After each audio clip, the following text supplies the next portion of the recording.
de revenir à des moments et il nous a dit non. Donc voilà. Donc nous, on peut pas... Ce soir-là, la télévision française a basculé en une seconde, lorsque Cyril Hanouna, le regard étrangement fixe, a lâché devant des millions de personnes la phrase qui a glacé tout un plateau. Kelly Vedovelli est l'amour de ma vie. Aucun script, aucune mise en scène, juste une vérité brute qui a fait vaciller les caméras et figer les sourires, tandis qu'un souffle coupé parcourait le public. Que s'est-il passé avant cette confession impossible ? Restez, car la vérité, c'est bien plus explosif qu'on ne l'imagine. Après cette déclaration foudroyante, un frisson presque électrique a traversé tout le plateau. Mais pour comprendre l'ampleur de ce moment, il faut remonter bien avant cette soirée où le silence s'est fissuré, jusqu'aux premiers indices que personne n'avait réellement vus ou que tout le monde avait préféré ignorer. Dès l'arrivée de Kelly Vedovelli dans TPMP, une dynamique subtile s'était installée, un échange muet que seuls les observateurs les plus attentifs ressentaient sans pouvoir le nommer. Ce n'était pas un coup de foudre, pas même une attirance évidente, mais quelque chose de plus secret, plus profond, presque interdit. Les techniciens en parlent encore aujourd'hui. Il y avait toujours ce geste discret de Cyril, un regard furtif vers la place de Kelly avant le lancement de l'émission, comme pour s'assurer qu'elle était là, prête, en sécurité. À l'époque, personne n'y prêtait attention, mais maintenant, tout semble prendre un sens nouveau. Et pourtant, paradoxalement, c'est dans cette proximité silencieuse que résidait le danger. Cyril Hanouna était l'homme des excès, des débats éclatants, des polémiques d'un qu'il contrôlait comme un chef d'orchestre. Mais derrière cette façade bruyante vivait un homme extrêmement méfiant, cabossé par un monde médiatique, capable de broyer tout ce qui ressemble de près ou de loin à une émotion sincère. Il s'était juré de ne plus jamais exposer son cœur. Sa vie privée était un territoire sacré qu'il gardait depuis 20 ans comme une forteresse imprenable. Or, Kelly, sans jamais le vouloir, avait créé une brèche dans cette armure. Au début, ce n'était que des signes infimes, un silence que Cyril coupait légèrement pour lui donner le temps de s'exprimer, une critique qu'il adoucissait soudain, une protection instinctive dont il n'avait même pas conscience. La plupart des téléspectateurs y voyaient de la bienveillance, rien de plus, mais d'autres, surtout les plus âgés, ceux qui connaissent les gestes retenus des amours impossibles, percevaient déjà quelque chose de particulier. Ce lien discret, presque invisible, a peu à peu nourri les interrogations dans les couloirs de la chaîne. Certains chroniqueurs racontent encore ce moment étrange où, lors d'une réunion, Cyril s'est brusquement tendu quand quelqu'un a évoqué la possibilité que Kelly ne soit pas là la semaine suivante. Personne n'avait compris sa réaction alors. Aujourd'hui, elle résonne comme une évidence. Mais à cette période, tout restait dans l'ombre. Kelly, elle aussi, portait une histoire silencieuse. Habituée à évoluer dans des milieux où la beauté attire autant les opportunités que les pièges, elle s'était forgée une armure de discrétion presque impénétrable. Elle ne parlait jamais de sa vie privée, ne laissait rien filtrer. Comme si elle savait que la médiatisation peut tout déformer, tout salir. Un ancien manager avait même confié que Kelly se méfiait profondément des relations dans le monde de la télévision, persuadée qu'aimer sous les projecteurs revient à marcher sur du verre brisé. Elle avait donc choisi une stratégie radicale. Le silence. Pas d'aveu, pas d'allusion, pas de vulnérabilité affichée. Mais c'est précisément cette retenue qui a attiré Cyril, sans qu'il ne l'admette jamais ouvertement. De solitude, de méfiance, deux mondes qui n'auraient jamais dû se rencontrer. Et pourtant quelque chose se noue immédiatement, sans éclat, sans spectacle, avec la force tranquille de ce qui dépasse le simple cadre professionnel. Les collaborateurs en coulisses ont remarqué que leur conversation, bien que brève, semblait chargée d'un sous-texte que ni l'un ni l'autre n'osait formuler. Une technicienne raconte même que Kelly, un soir, semblait bouleversée après une émission particulièrement difficile et que Cyril, contrairement à son habitude, s'était isolé quelques minutes avec elle en coulisses. Personne ne sait ce qu'ils se sont dit, mais Kelly en était ressortie apaisée. C'était avant les rumeurs, avant les captures d'écran analysées sur les réseaux sociaux, avant les théories qui s'emballaient. À ce moment-là, leur secret n'existait que dans la manière dont ils se tenaient, dans leur façon d'éviter d'en dire trop, dans ce fil invisible qui les reliait sans se toucher. Pourtant, cette tension retenue avait un prix. Dans l'univers hyper médiatisé de TPMP, tout geste, même infime, se retrouve grossi 1000 fois. Cyril en avait conscience, et c'est pour cela qu'il s'efforçait de maintenir une distance parfaite. Il mesurait chaque regard, contrôlait chaque mot, jusqu'à tracer autour d'eux une ligne invisible que personne, surtout pas lui, n'avait le droit de franchir. Mais plus cette ligne devenait nécessaire, plus elle semblait impossible à conserver. Avec le temps, les chroniqueurs les plus expérimentés avaient commencé à voir ce que le public ne percevait que confusément. Ils se protégeaient mutuellement. Kelly en refusant toute surexposition, Cyril en absorbant les attaques qui visaient la jeune femme. Ce n'était pas un jeu de séduction, mais une alliance tacite presque solennelle, née d'un respect silencieux. Et c'est précisément cette alliance qui alimenta les premiers doutes. Les réseaux sociaux, très tôt, se mirent à analyser des détails que même l'équipe de production n'avait pas remarqués. Les internautes montraient en boucle une séquence où Cyril semblait perdre momentanément le fil lorsqu'un débat tournait autour de Kelly. Une autre vidéo montrait Kelly détournant le regard avec une émotion difficile à saisir lorsque Cyril plaisantait sur sa vie sentimentale. Rien de concret, rien de flagrant, mais une accumulation de petits fragments qui, mis bout à bout, racontaient une histoire que personne n'osait encore croire. Puis vinrent les murmures internes, les confidences anonymes de personnes affirmant que quelque chose existait, sans jamais préciser quoi. Un cadre technique a même déclaré avoir surpris Cyril en train de demander la coupe d'un passage où Kelly paraissait trop fatiguée. Un geste rare venant de lui. Signe évident que la frontière entre le professionnel et l'intime commençait à se brouiller malgré toutes les précautions. Cette tension maîtrisée, presque héroïque, ne pouvait pas durer éternellement. Et c'est ainsi, au fil des années, que s'est construit un secret que ni l'un ni l'autre ne parvenait à nommer. Un secret qui grandissait dans les silences, dans les non-dits, jusqu'au jour où il est devenu trop lourd pour tenir entre les murs d'un plateau. Un secret qui allait exploser, non pas dans un scandale, non pas dans une fuite organisée, mais dans les mots les plus simples et les plus dangereux qu'un homme public puisse prononcer, ceux de la vérité. Et ce jour-là, Cyril Hanouna, l'homme qui contrôle tout, allait perdre volontairement ce contrôle. Ce moment où Cyril Hanouna a perdu volontairement le contrôle n'est pas né d'un simple élan soudain, mais d'une accumulation de tensions silencieuses qui, depuis des mois, faisait vibrer l'émission comme une corde prête à rompre.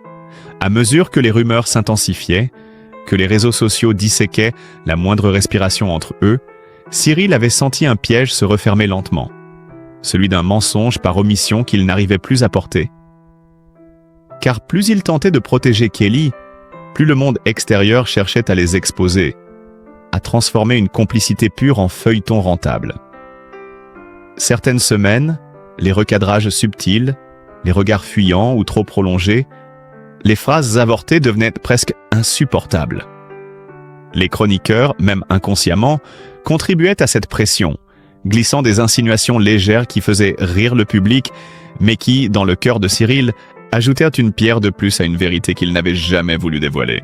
Ce n'était pourtant pas la peur du scandale qui le hantait, mais la peur beaucoup plus intime de voir Kelly souffrir à cause de lui. Le soir où tout a basculé, plusieurs témoins se souviennent d'un détail troublant. Cyril avait été particulièrement silencieux avant le direct, le regard fixé sur son téléphone comme s'il hésitait entre deux chemins impossibles. Kelly, elle, avait remarqué cette tension inhabituelle mais n'avait rien demandé. Leur pacte tacite reposait justement sur cela, ne jamais obliger l'autre à dire ce qu'il ne pouvait pas dire. Mais l'ombre d'une fuite journalistique, un article en préparation qui promettait de révéler la vérité, avait commencé à circuler dans les couloirs de la chaîne, et pour la première fois, Cyril avait senti qu'il n'était plus maître du temps. Si quelqu'un devait parler, ce ne pouvait être que lui. Or, la soirée avait débuté comme tant d'autres, dans le brouhaha chaleureux des chroniqueurs, les blagues habituelles, le rythme bien huilé. Pourtant, une tension quasi palpable flottait autour de lui.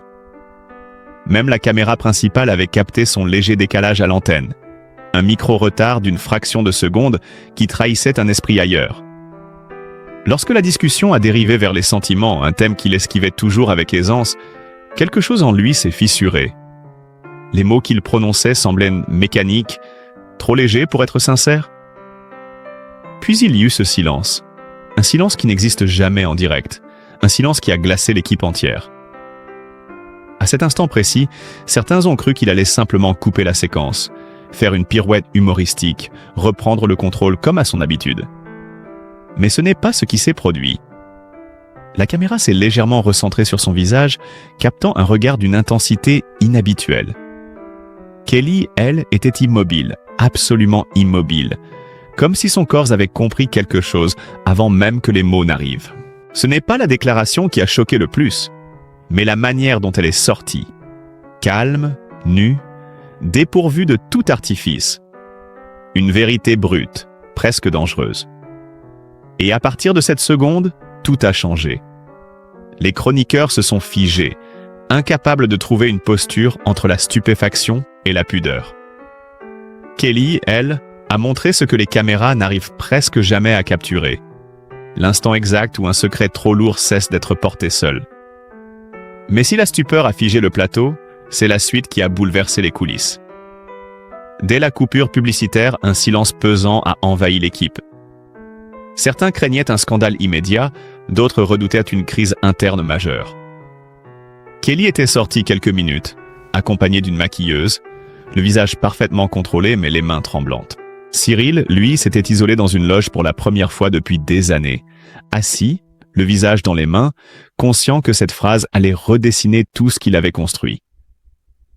Pourtant, au milieu de cette tension, un détail extraordinaire s'est produit. Kelly a frappé doucement à la porte de sa loge.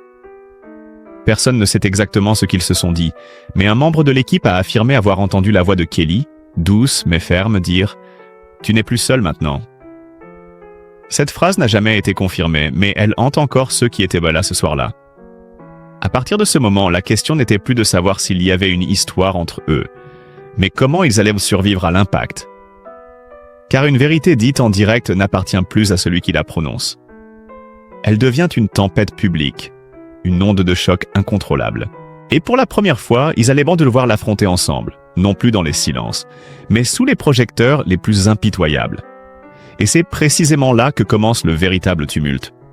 Après la tempête déclenchée par sa déclaration, le plateau de TPMP n'était plus seulement un lieu de divertissement, mais un champ magnétique où chaque geste, chaque souffle, chaque regard semblait chargé d'une tension nouvelle. Dès le lendemain, l'air avait changé, presque imperceptiblement, mais assez pour que même les plus blasés de l'équipe le remarquent. Cyril arrivait plus tôt, silencieux, comme s'il guettait la moindre secousse. Kelly, elle, entrait avec cette retenue élégante qui la caractérisait, mais ses pas trahissaient une prudence nouvelle, une façon de mesurer le terrain avant même que l'émission commence. Les chroniqueurs, eux, naviguaient entre curiosité, respect et malaise, incapables de choisir leur camp dans ce bouleversement inattendu. Tout le monde savait qu'il se passait quelque chose d'immense, mais personne n'osait poser la moindre question. Et c'est précisément ce silence collectif qui rendait l'atmosphère encore plus intense. Dans les heures qui ont suivi la déclaration, les téléphones n'avaient cessé de vibrer. Les journalistes, les producteurs, les programmateurs voulaient se comprendre, vérifier, exploiter. Certains tentaient même d'obtenir des témoignages anonymes de membres de l'équipe, prêts à inventer ce qu'ils ne savaient pas. Les tabloïds promettaient déjà des révélations exclusives, des photos sorties de nulle part, des analyses psychologiques improvisées. Le bruit devenait assourdissant, mais au cœur de cette cacophonie, un détail frappait. Cyril et Kelly ne disaient rien. Pas un communiqué. Pas une justification. Pas une tentative de calmer l'incendie médiatique. Ils restèrent dans le même pacte de silence. Mais cette fois, un silence assumé, presque stratégique, comme si la discrétion était la seule façon de préserver ce que la lumière avait brusquement dénudé. Pourtant, derrière les caméras, la pression était immense. La direction de la chaîne craignait que les débats sur la partialité de Cyril explosent à l'antenne. Certains collaborateurs murmuraient que TPMP risquait d'être accusé de favoritisme. D'autres évoquaient déjà le spectre d'une enquête interne. Et au milieu de ce chaos, Kelly se retrouvait dans une position impossible. aimée d'un homme puissant, exposée malgré elle, scrutée comme jamais. Les réseaux sociaux la comparaient, la jugeaient, la disséquaient. Chaque trait de son visage devenait une preuve imaginaire, chaque mot prononcé, une interprétation déformée. Mais ce que personne ne voyait, c'est que Kelly tenait debout avec une force admirable, refusant de répondre à la moindre provocation, refusant de transformer sa vie privée en spectacle. Elle avançait avec cette rigueur presque stoïque qui désarmait autant qu'elle dérangeait. Certains attendaient Hannah qu'elle craque, qu'elle parle, qu'elle se défende. Mais elle ne donnait rien. Absolument rien.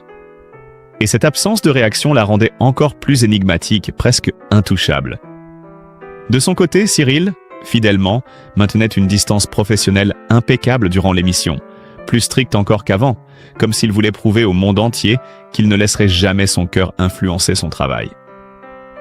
Mais cette retenue trop visible trahissait précisément l'inverse. Il marchait sur une ligne fine, presque dangereuse, constamment sur le point de basculer. Certains soirs, ses regards volaient vers Kelly en disaient plus que n'importe quelle déclaration. Il semblait vérifier si elle tenait le coup, si elle allait bien, si son silence n'était pas devenu un poids trop lourd. Les tensions internes montaient. Les débats sur le plateau devenaient plus prudents dès qu'elle prenait la parole.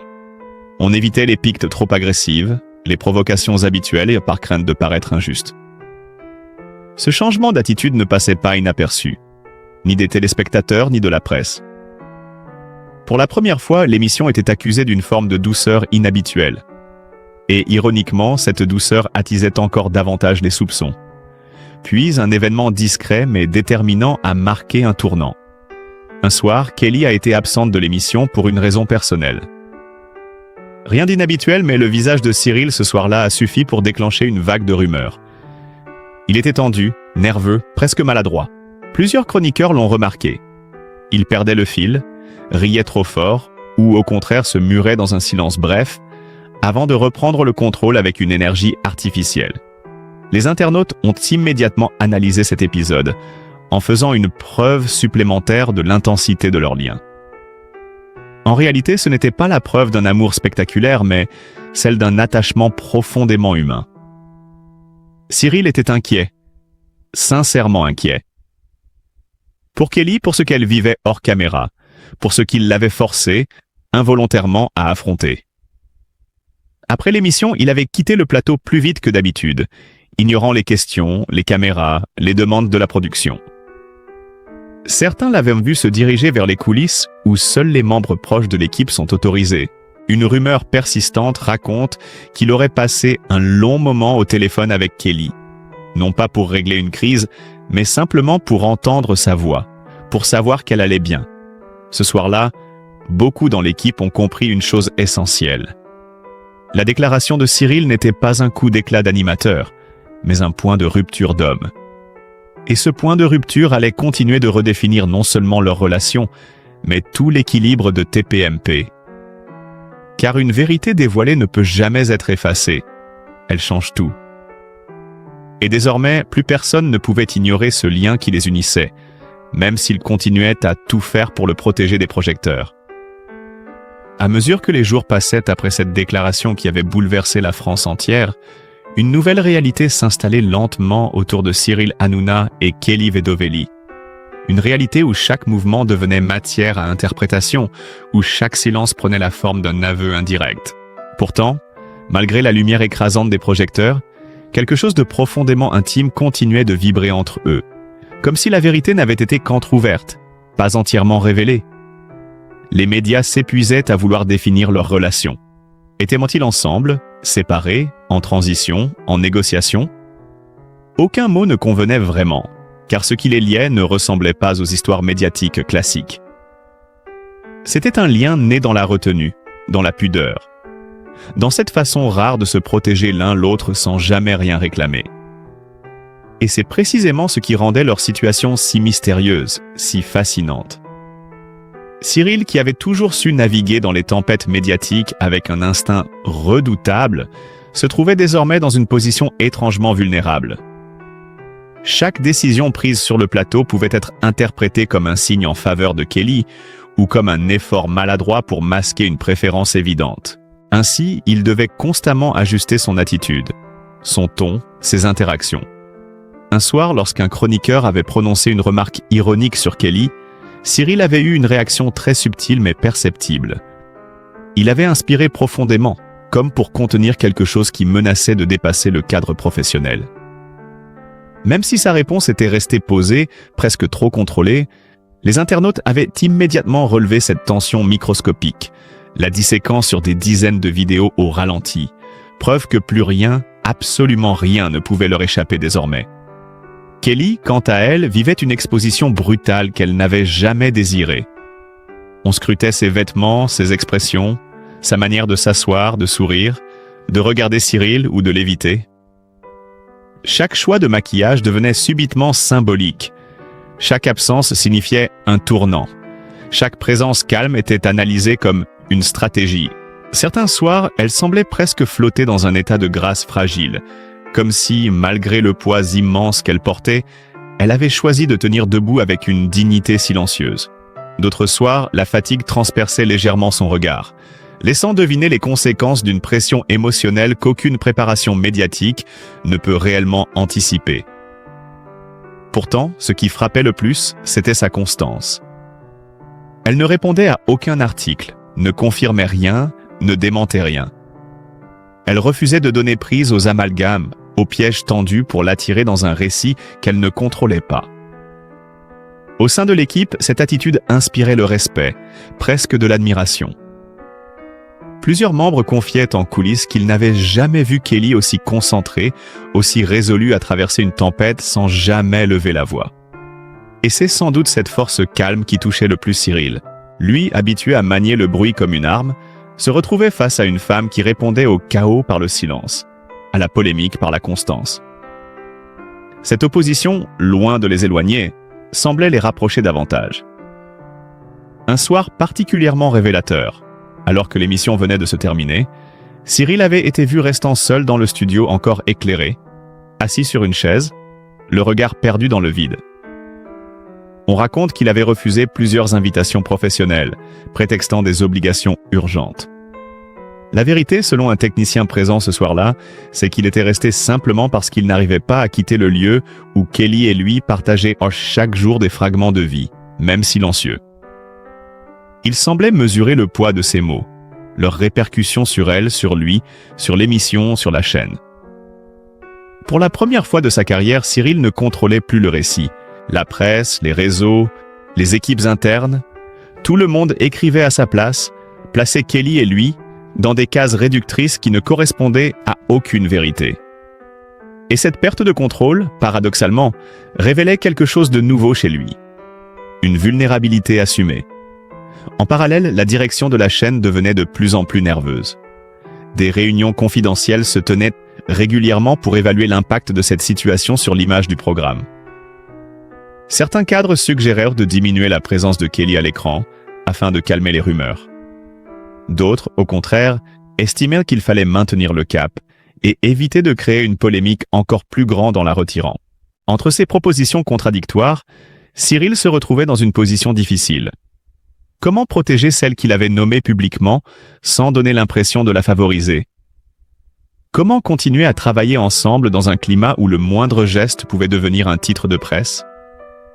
Kelly, consciente de cette pression, avait un jour glissé à un membre de l'équipe qu'elle ne voulait jamais être la raison d'une division interne. Cette phrase, rapportée discrètement, avait bouleversé beaucoup de ceux qui l'avaient entendue. Malgré tout, une chose restait indéniable. L'attachement entre eux résistait, se consolidait même, comme une plante qui pousse dans une fissure de béton. Ce n'était pas un amour spectaculaire ni médiatique, mais un lien tissé de pudeur, de respect et de courage. Un lien que ni les rumeurs ni la lumière brutale des studios ne parvenaient à briser. Et tandis que la France continuait de scruter chacun de leurs gestes, une question devenait de plus en plus brûlante. Jusqu'où peuvent-ils aller pour protéger ce qui, désormais, ne leur appartient plus tout à fait? Dans cette histoire bouleversante où deux êtres tentent simplement de protéger ce qu'ils ont de plus précieux, il est peut-être temps pour nous, spectateurs, de regarder au-delà des rumeurs, des interprétations et du bruit, pour voir l'essentiel.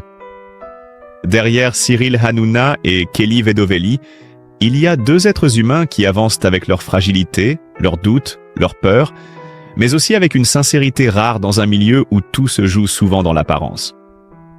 Peut-être méritent-ils, avant tout jugement, un regard de bienveillance, un souffle de douceur, un espace où l'on peut reconnaître leur courage d'exister, sous un éclairage qui ne pardonne rien.